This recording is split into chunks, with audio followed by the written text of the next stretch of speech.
Համենը մի հարց է ստեղ։ Եթե ձեր օրոք, եթե որևէ երկրի, անգամ գերտերության ղեկավար հնչեցներ հայտարարություն, որը կարող է ձեր դուրը չգար, մեր անվտանգային համակարգի, Արցախի, Հայաստանի,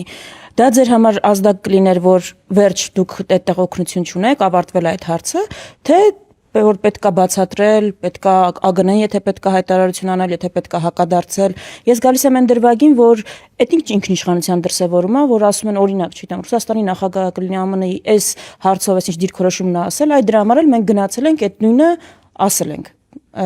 Եթե ձեր մոտ լիներ այս դրվագ, ո՞նց պիտի վարվի Հայաստանի ղեկավարը։ Ասենք գերտերության ղեկավարը անում է հայտարարություն, որը մեզ դուր չի գալիս։ Այս թեման առնվազն քննարկվում է մի 3 տարի։ Ավելի երկար 20 թվականից հետո այս թեման քննարկվում է 23 թվականից հետո թեժա քննարկվում Պրոբլեմը նրա մեջ է որ Նիկոլ Փաշինյանը իր սխալները փորձում է գցել Ռուսաստանի նախագահի գրպան եւ սա նոր թեմա չէր անընդհատ սա շարունակվում է եւ եթե ինքն էլ դա չի ասում ապա խորհրդարանի նախագահան այլ պաշտոնյաները անընդհատ այդ թեման քննարկում են մեկ պատճառով ներսում մեր ժողովրդի համոզել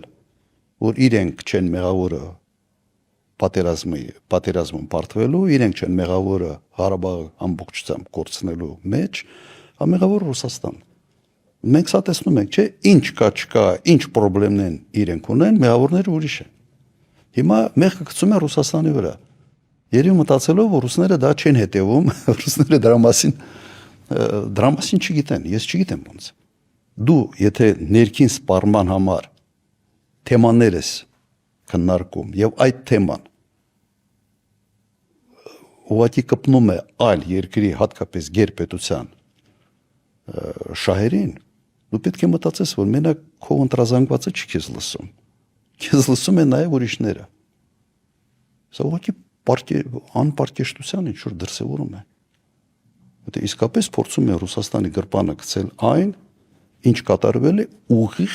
Նիկոլ Փաշինյանի մեղքով։